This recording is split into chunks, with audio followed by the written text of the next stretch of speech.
Welcome to the Treasury Update podcast, presented by Strategic Treasurer, your source for interesting Treasury news, analysis, and insights in your car, at the gym, or wherever you decide to tune in.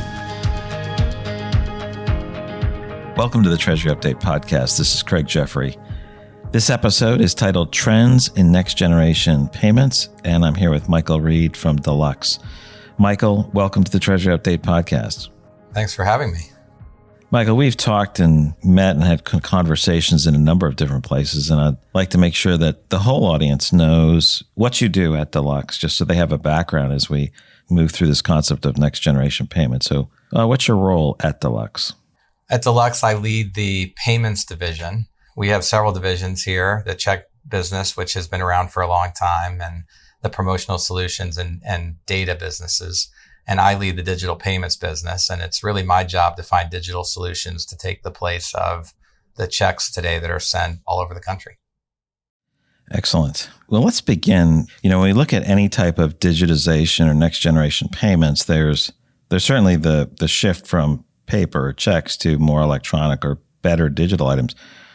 But maybe we could start with, what do you see are some of the key differences between consumer payments and corporate payments? Almost everyone has experience on the consumer payment side. On the corporate payment side, it might be a little bit different. Maybe you could start there. Certainly. So there has been a lot of attention paid to consumer payments, primarily because the consumer populations are so diverse and the types of payments that consumers like to use are diverse. And businesses are very incented to ensure that they are able to accept those different types of payments in a frictionless way, so that their goods and services are able to be easily sent out. So logically, we've spent a lot of time, particularly in the US market here, developing digital capabilities that allow us to accept payments online, in store, through a mobile app, however anyone really wants to pay, and all of the processes behind the scenes to ensure that we're able to reconcile those payments.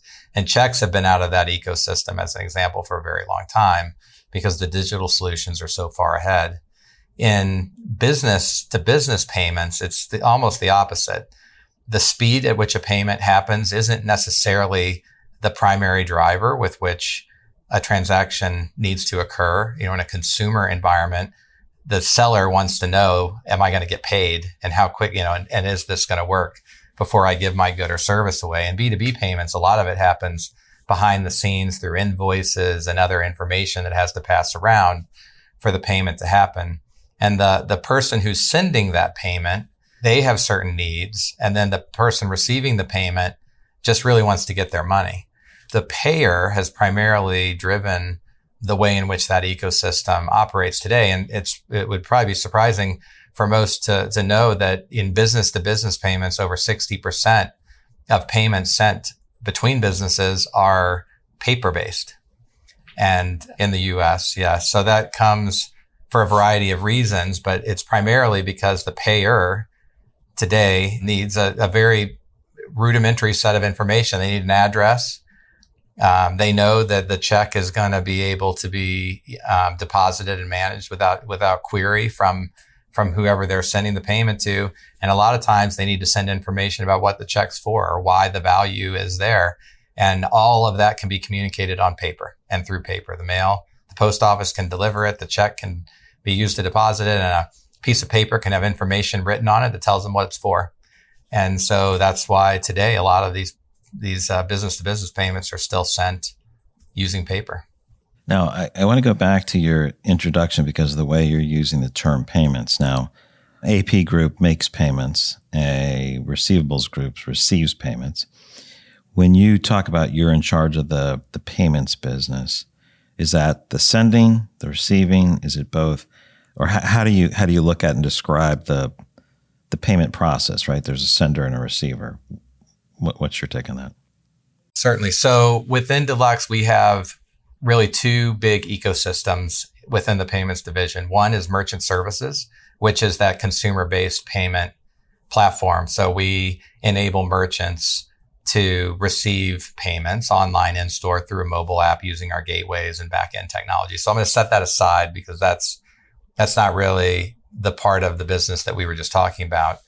In the other part of the business, it's really about B2B payments. We have a very big receivables business today.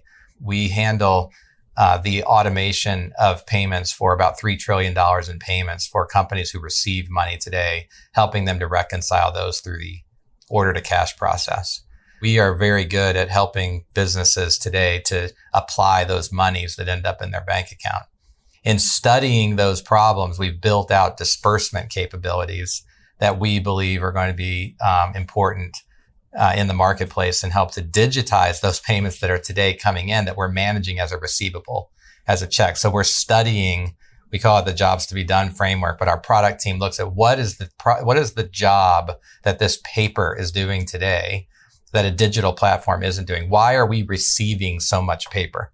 Why are we then having to digitize and manage all that paper? And could we bring a disbursements platform forward that would enable a sender, an AP department to send that money digitally? And we call that the Deluxe Payment Exchange. So we really operate in that B2B payment space on both sides of that equation, but we're really, really big and have a lot of scale in the receivables part, helping receivables departments reconcile those payments. Yeah, both sides of the payment domain. Thanks for that explanation of how you're referring to that, outbound and inbound payments. When you look at B2B payments versus consumer payments, you started explaining some of that. I'll just say a couple examples. Maybe you can talk to this concept. Is like consumer payments are easier to automate in some ways because it's someone gets paid, a person to person or a business to consumer. They make a payment or a consumer makes a payment to someone else. There's not the same type of issues on the corporate side, right? The corporate side is like, we want to have dual controls. We need something that's authorized. Somebody authorizes something, someone approves it, it's sent. There's an accounting process where that typically is not happening on the consumer side. Are those some of the key reasons why B2B payments might be farther behind consumer payments because there's more involved in the process? Are there other things that would point to maybe slower adoption of the newest technology? As those are all certainly concerns, the areas that you pointed out. What we have found as we were looking at why there are so many paper-based payments still in the marketplace on that B2B space, it really came down to three key variables.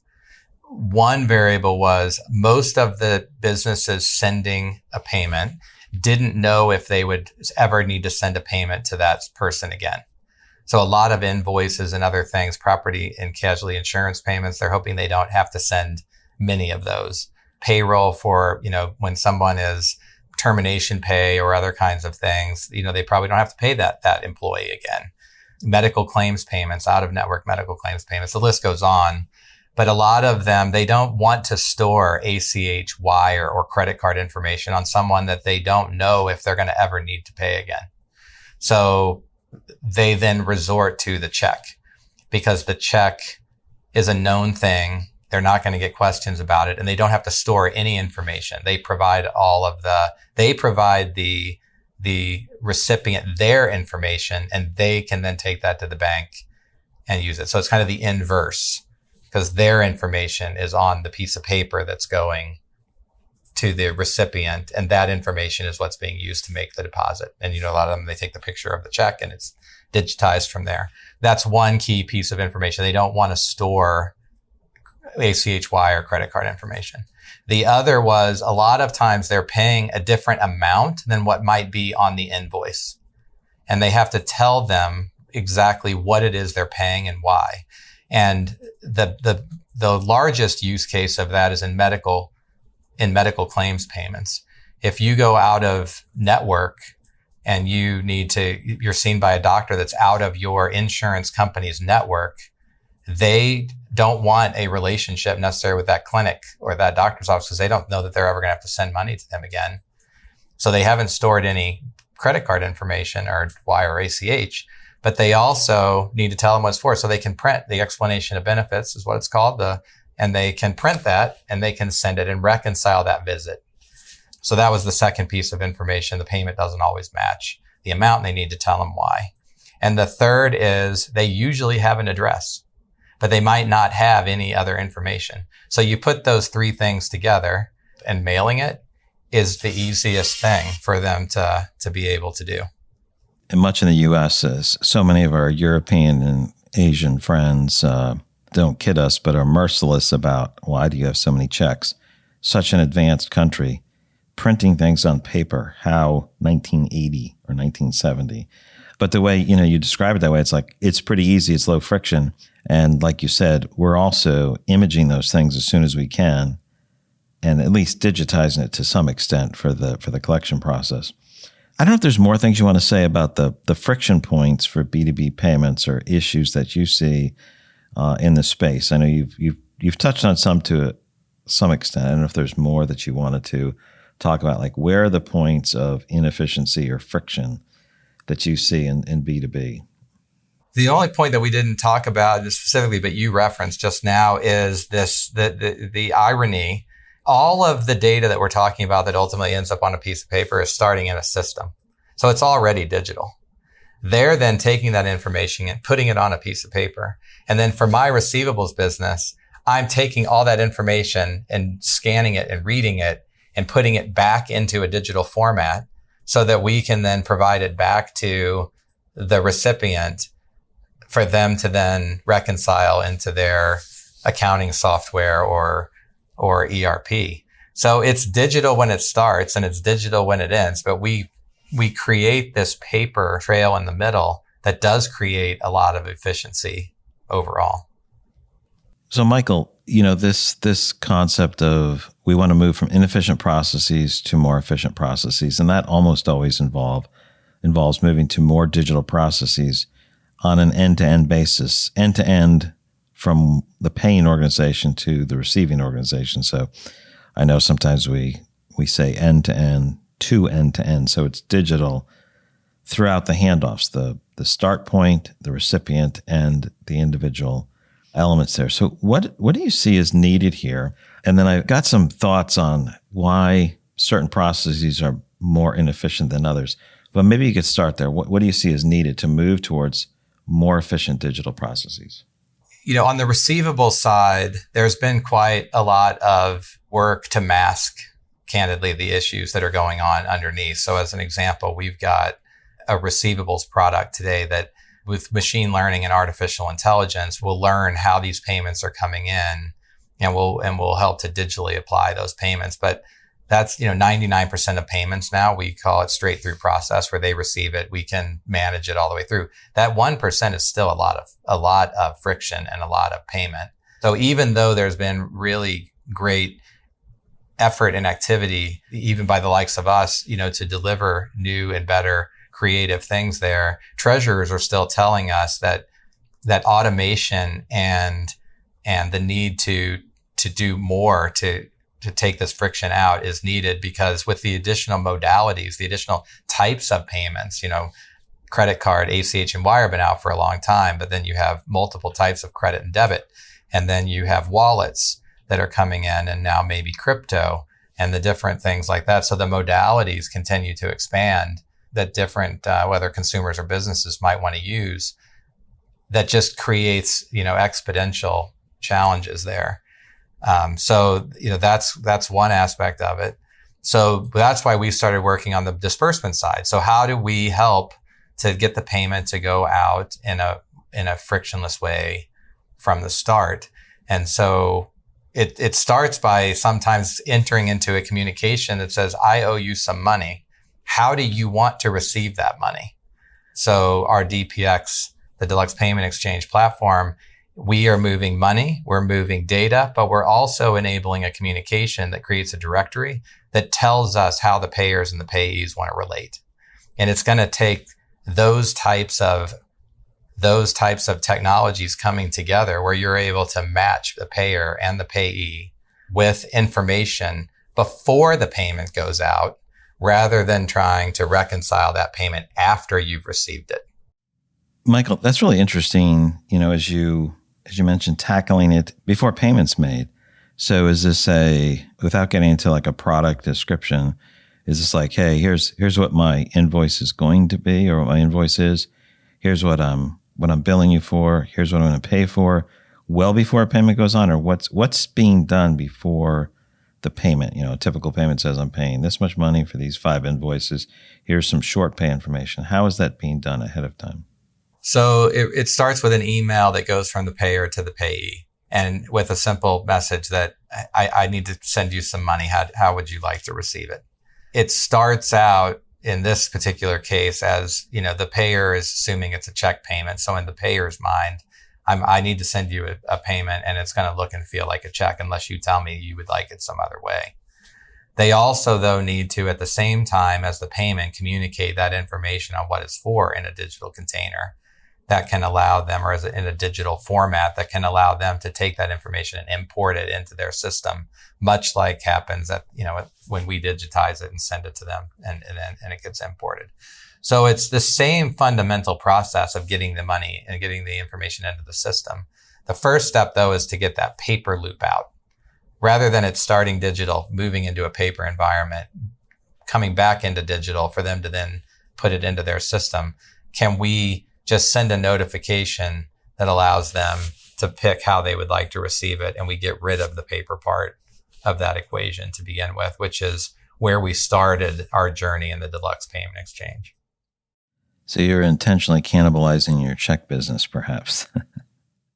We are focused on solving our customers' problems, and we feel like if they're wanting to send or receive a check from us, that's great. If they would do that in an alternative that we can also provide them, that might be a more sustainable growth area of the business, that's even better.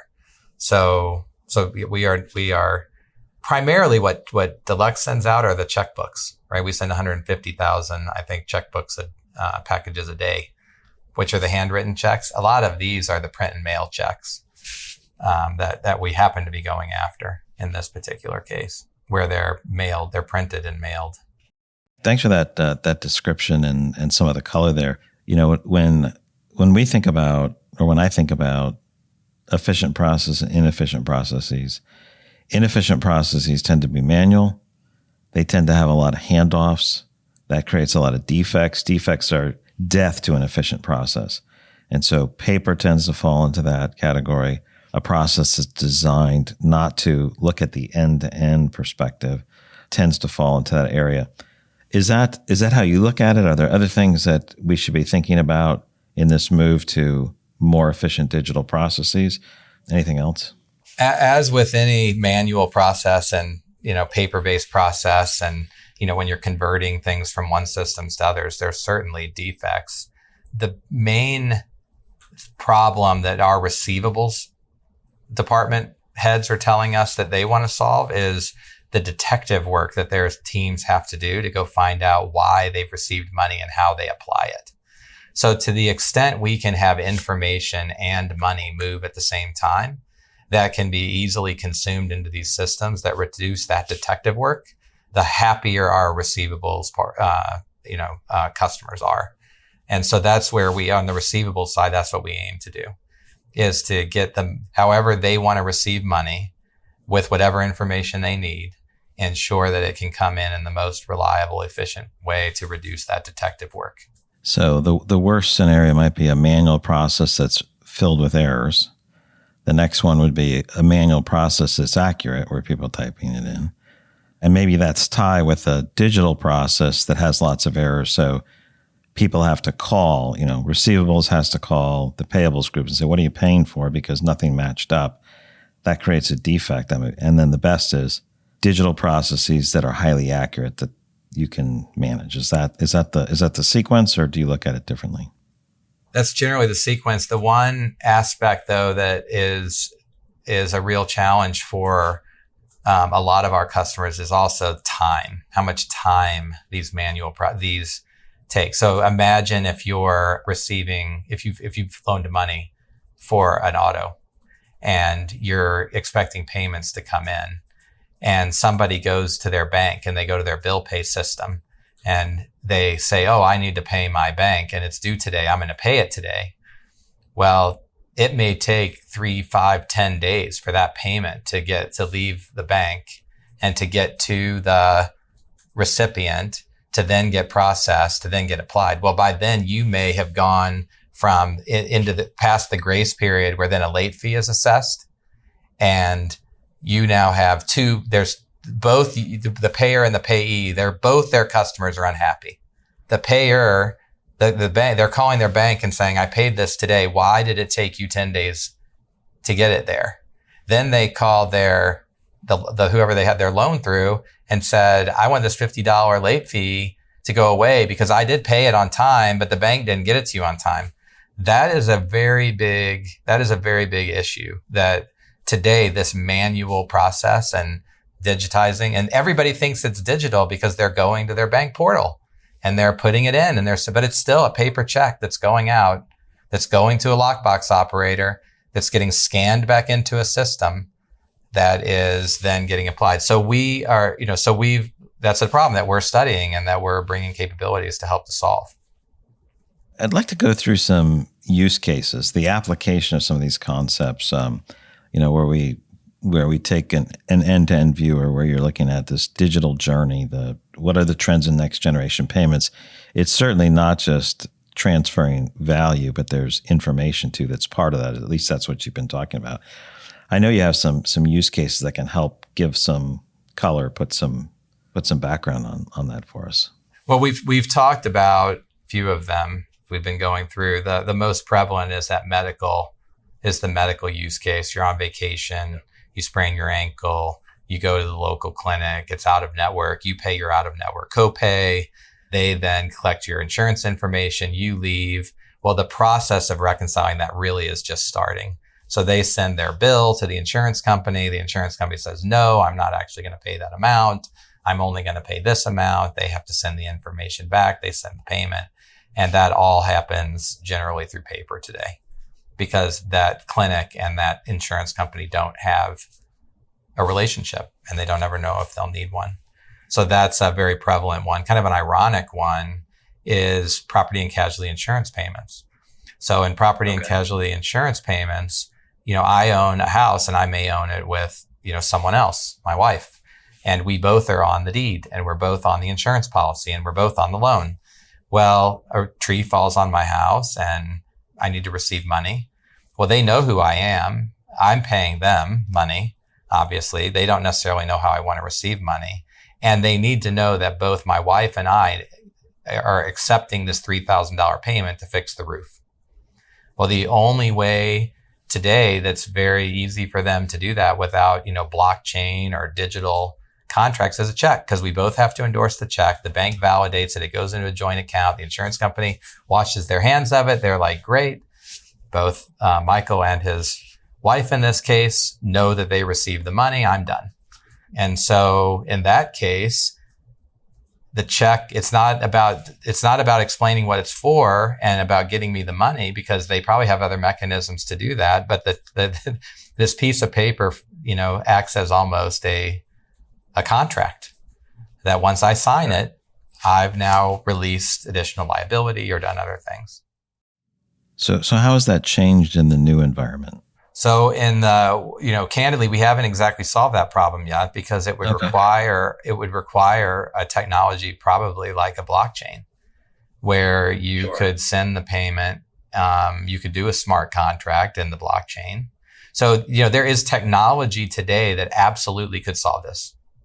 It's not an unknown problem in that perspective. And we know exactly how we could, in principle, solve it using blockchain.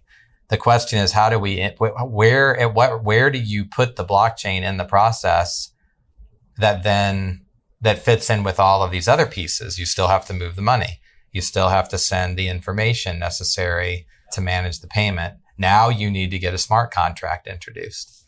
So, we're working through options and talking to customers about how they might see that happening. Maybe they do that part of the process and supplement it with ours, but it's just complicated. Yeah, that's interesting. It's like most companies have gotten very used to the digital signing. When we send agreements, it gets routed around instead of the horrible world of routing paper around and getting wet ink on those documents. It's using that type of technology. When everyone signs it, everyone gets their version of the agreement, and it's digitally and hashed and signed. And some of those systems have ways of, I guess what you're saying is, that type of process linked with payments means when something has occurred, The payment moves with it. Everyone's in agreement with them. Everyone has the same version of the truth because the smart contract moves that. So I'll be really interested to see how you guys solve that very specifically in the near future. That sounds quite interesting. Right. You're introducing now a digital workflow in the midst of also needing to send information that they need to reconcile the payment and the money. So it's just a third rail that you're now having to introduce into the equation. It doesn't have to be blockchain. To your point, there's other ways to do it. The point is they need to know that both my wife and I, in this case, know that they're about to send us money and it's going to get used for the purposes of replacing the roof. So over time, and this is a bit of a theoretical question, over time, the focus on the payment part of the workflow might become less because people are trying to complete the transaction or the actual workflow. I'm providing services, you're rendering compensation, whatever the activity is, the workflow becomes more important than the payment side, perhaps. I absolutely believe that. Moving the money, there's so many mechanisms to move money, and there's new mechanisms coming, real-time payments, faster payments, FedNow, what have you. Moving the money is not the hardest part. Might not be easy, but it's not the hardest part. The hardest part is making sure that you're sending it to the person that you're expecting to send it to, that they know what it's for and how they're going to apply it, that if there's information you need to communicate with it, you can communicate the information. And if you need a release or you need additional workflow information available to you to make sure that when they take possession of these funds, that they're releasing you of obligations or what have you. It's all of those pieces that are more complicated than just moving the money. Is your title in the future going to be you're in charge of workflow? When will you lose the payments name out of your title? I don't ever see that happening because ultimately the job to be done is to exchange value between buyers and sellers or payers and payees, and it's the mechanism with which what do you have to have around your processes to ensure that you're the best at not just moving the money, but ensuring that these different use cases are solved in the technology that you're bringing forward that make it, you're the logical choice. But the end result is you're wanting to move money between, buyers and sellers, payers and payees. That's like almost the ultimate step. There's value transferred upon the culmination of the trade activity. So in terms of a wrap up or final thoughts to this episode called Trends in Next Generation Payments, any final thoughts you want to emphasize if you've already covered them, or anything you want to leave with the audience? We tell our team all the time that complex is okay, complicated is not. This stuff is always going to be complex. There's a lot of variables, a lot of different use cases. There's people that are banked. There's people that are underbanked. There's businesses that want to get paid certain ways, that need information certain ways. They all use different accounting systems. They all use different ERPs. So it's going to be complex. And I believe by studying the job that, different instruments are doing, whether it's a piece of paper, whether it's the post office, whether it's FedNow and like moving money, at this, immediately between bank accounts. It's really what's the job, and then what are the adjacent jobs that have to go alongside it. You can have a carpenter, but you can't build a house with just a carpenter. So how do we have all of that laid out? So that's what we focused on. We spend a lot of time on it. We talk to our customers. We keep our ear to the ground on the market. We look at where things are headed, and we use the scale that we have to try to influence change and bring forward relevant solutions for today, but also, steering towards where things might be tomorrow. Well, thanks so much, Michael. Really appreciate you joining me on the Treasury Update podcast. Thank you. You've reached the end of another episode of the Treasury Update podcast. Be sure to follow Strategic Treasurer on LinkedIn. Just search for Strategic Treasurer. This podcast is provided for informational purposes only, and statements made by Strategic Treasurer LLC on this podcast are not intended as legal, business, consulting, or tax advice. For more information, visit and bookmark strategictreasurer.com.